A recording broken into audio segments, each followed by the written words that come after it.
जामे तिरमिज़ी की रिवायत में आता है कि इमाम हसन मुश्तबा अलैहिस्सलाम सीना से सर तक रसूलुल्लाह सल्लल्लाहु अलैहि वसल्लम की कामिल शबीह थे। बुखारी शरीफ में आता है कि एक मरतबा सैयदना सिद्दीक़ अकबर रज़ियल्लाहु ताला अन्हु ने नमाज असर अदा फरमाई। अब वापस तशरीफ ला रहे थे तो देखा कि हजरत इमाम हसन मुश्तबा अलैहिस्सलाम खेल रहे हैं। आपने उनको अपने कंधों पर सवार कर दिया। सिद्दीक़ अकबर रज़ियल्लाहु ताला अन्हु ऐसे क्यों ना करें।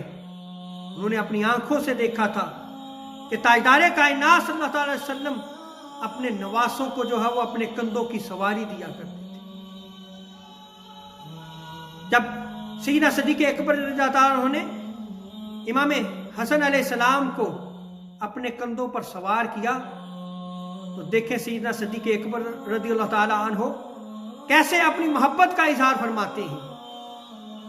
आप फरमाते हैं, ए हसन, मेरा बाप आप पर कुर्बान हो, आप अली के नहीं नबी के जो है वो शबी हैं। आप ताजदारे कायनात सल्लल्लाहु अलैहि वसल्लम की कामिल शबी हैं। आप मुकम्मल ताजदारे कायनात सल्लल्लाहु अलैहि वसल्लम से मुशाबत रखते हैं।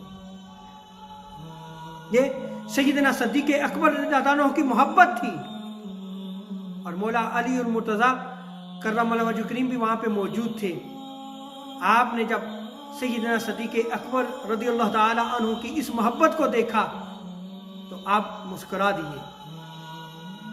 और खुद हजरत मौला अली और मुर्तज़ा कर्रमल्लाहु वजहहु करीम फरमाया करते कि जिस शख्स को यह ख्वाहिश हो कि वो ऐसी हस्ती को देखे जो गर्दन से चेहरे तक ताजदारे कायनात सल्लल्लाहु अलैहि वसल्लम की कामिल शबी हो, वो इस मेरे प्यारे बेटे हसन को देख ले।